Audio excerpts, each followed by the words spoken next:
Assalamualaikum warahmatullahi wabarakatuh. Kami dari Universitas Insan Pembangunan Indonesia, Sistem Informasi 3B. Di sini kita akan membuat atau merancang suatu basis data dari CV Firdaus Bakri. Hmm, Oke. Sebelum kita masuk perancangan, ini materi disusun oleh yang pertama itu dari Irfansyah Firdaus. Terus yang kedua ada saya sendiri Kurdianto, terus yang ketiga yaitu Julian Suherlan. Baik, di perancangan kali ini kita masuki bab satu dulu. Oke, yang bab satu dulu itu yaitu pendahuluan. Di pendahuluan ini ada latar belakang penelitian. Nah, CV Firdaus Bakri adalah salah satu badan usaha yang bergerak di dunia kuliner, terutama roti dan berbagai macam kue baik dari dalam negeri maupun luar negeri yang berada di Jakarta dengan produksi setiap hari dan selalu mengalami lonjakan di penjualan pada hari-hari besar di Indonesia, teman-teman. Oke, di bab satu sendiri ini, itu yang pertama itu ada rumusan masalahnya. Nah, rumusan masalah ini yaitu tentang yang menjadi pertanyaan dari perusahaan ini adalah produk mana yang paling banyak terjual di setiap minggunya. Nah, yang pertama itu ada batasan ya teman-teman. Yaitu hanya membahas tentang produk roti mana yang paling banyak terjual di CV Firdaus Bakri per minggunya. Nah, selain batasan itu, kita menyediakan juga tujuannya. Nah, dari tujuan itu yang pertama itu adalah merancang basis data untuk mencari karyawan mana yang memproduksi roti paling banyak. Terus yang kedua sendiri yaitu mencari informasi tentang ragam roti mana yang paling banyak terjual. Oke, setelah kita mengetahui apa itu tadi yang rumusan masalahnya, kita masuk ke bab 2-nya, yaitu landasan teori. Nah, di landasan teori ini ada beberapa, teman-teman. Yang pertama itu perancangan basis data, IRD dan SQL. Nah, di perancangan basis data sendiri ini, yaitu kita memproses dalam merancang basis data. Di nomor 2 itu yaitu ada ERD. ERD itu sebuah proses dalam penggambaran atau perancangan dalam dengan sebuah proses dalam penggambaran atau perancangan data dengan diagram. Nah, selanjutnya itu ada SQL. Nah, di SQL ini sebuah proses implementasi dari perancangan basis data. Oke. Selanjutnya yaitu ada perancangan basis data. Nah, setelah tadi di perancangan basis data ini ada memiliki beberapa tahap. Nah, tahap pertama yaitu koreksi dan analisis persyaratan. Terus di tahap kedua yaitu ada rancangan konseptual. Yang ketiga yaitu pemilihan DBMS sendiri. Nah, yang keempat itu ada rancangan fisikal. Terus juga yang kelima yaitu tahap terakhir ini implementasinya. Nah, setelah kita mengetahui tahap-tahap itu, kita ada persyaratan datanya. Nah, di persyaratan datanya ini itu ada beberapa ya teman. Yang pertama itu rancangan skema eksternal dan konseptual atau biasa juga sesuai dari DPMS. Nah, yang kedua rancangan skema eksternal dan konseptual atau biasa juga sesuai dari DPMS terpilih. Terus yang ketiga ada rancangan skema internal sesuai dari DBMS terpilih. Terus yang terakhir ada pembangunan basis data. Nah, itu adalah perancangan basis data. Oke, selanjutnya kita memasuki ERD. Nah, di ERD sendiri ini ada beberapa simbol dan pasti keterangannya juga ada juga. Oke, yang pertama itu persegi panjang atau biasa disebut juga entity di dalam perancangan ini. Nah, suatu entity digambarkan sebagai sebuah persegi panjang yang memiliki nama entity tersebut. Nah, yang kedua itu ada belah ketupat atau biasa disebut relationship. Nah, entity yang digunakan pada many to many relationship atau biasa juga disebut banyak antar banyak. Nah, yang selanjutnya itu ada atribut. Nah, bentuknya ini seperti oval, lingkaran oval kayak gitu, teman-teman. Nah, dalam notasi chain, sebuah atribut digambarkan sebagai sebuah oval yang memuat nama atribut tersebut. Oke, yang selanjutnya itu ada garis. Nah, garis ini hubungan antar entitas dengan atributnya dan himpunan entitas dengan himpunan relasinya. Oke, setelah kita mengetahui ERD-nya, nah kita memasuki ke SQL-nya.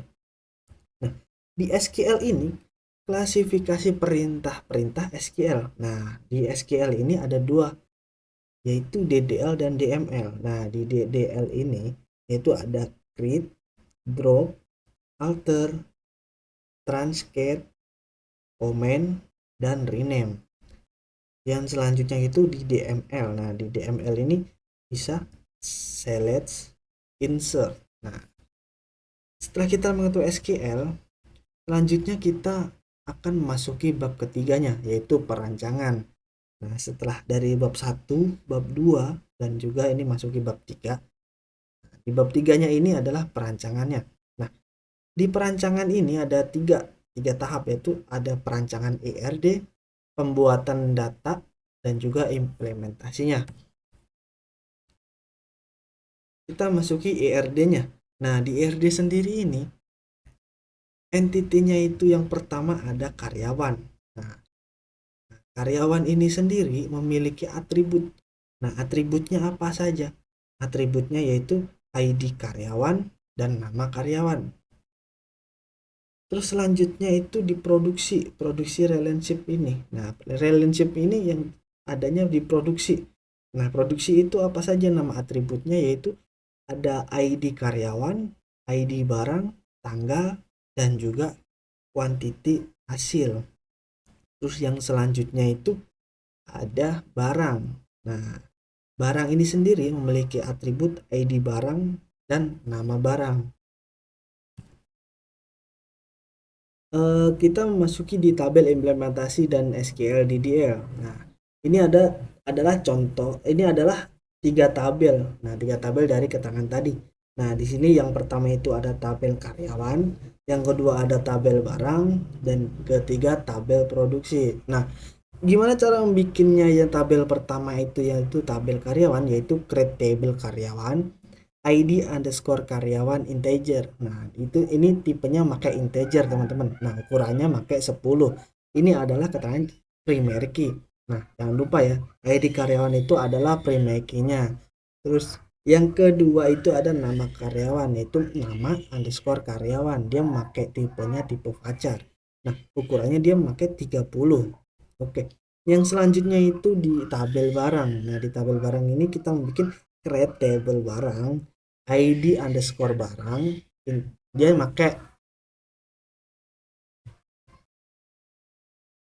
pakai integer, yaitu ukurannya 10 primary key. Nah, di sini ID barang itu primary key ya, jangan lupa. Terus yang selanjutnya itu ada nama underscore barang, dia pakai varchar, terus juga ukurannya 30. Nah, kita masuk ke tabel ketiga. Di tabel ketiga ini adalah tabel produksi. Nah, cara bikinnya itu create table produksi, ID underscore karyawan, memakai tipenya tipe integer yang ukurannya 10. Terus juga ID underscore barang, dia juga pakai tipe integer, ukuran juga pakai 10. Nah, selanjutnya yaitu tanggal. Nah, tanggal tipe ini memakai date sendiri, soalnya dia tanggal.